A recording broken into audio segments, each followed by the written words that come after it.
नमस्कार, मी गुंजन. दरारा न्यूजमध्ये आपले सर्वांचे स्वागत आहे. दिनांक 1 जुलै नागपूर येथील दीक्षाभूमी येथे भूमिगत पार्किंगच्या कामाला जनतेचा विरोध आहे. या कामामुळे दीक्षाभूमीच्या मूळ ढाचाला तसेच स्तूपाला धोका होऊ शकतो. त्यामुळे हे काम थांबवण्याची मागणी करीत आंबेडकरी संघटना आंदोलन करीत आहे. परंतु आंबेडकरी अनुयायांचा विरोध डावलून सरकार दडपशाहीचा अवलंबन करून या कामाला स्थगिती देत नाही.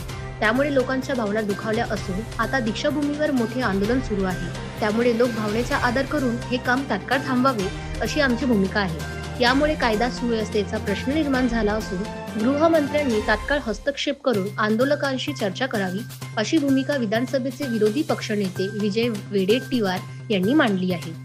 लोकांचा विरोध असताना दीक्षाभूमी येथील स्तूप आणि मूळ ढाचाला धोका होण्याची भीती असताना भूमिगत पार्किंगचा अट्टाहास कशासाठी?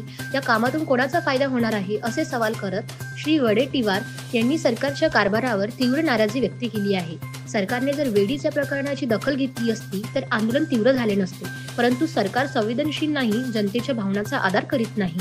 त्यामुळे आंदोलन करण्याची वेळ येते अशा शब्दात श्री वडेट्टीवार यांनी सरकारला खडे बोलून सुनावले आहे. श्री वडेट्टीवार म्हणाले की या सरकारच्या काळात जेवढी आंदोलने झाली ती सर्व आंदोलने संवेदनशीलपणे हाताळलीत नाही. त्यामुळे आंदोलने चिघळली गेली.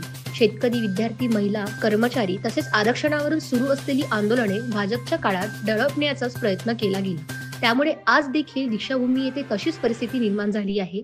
सरकारने वेळीच हस्तक्षेप करून आंदोलकांची चर्चा करून यावर तोडगा काढावा.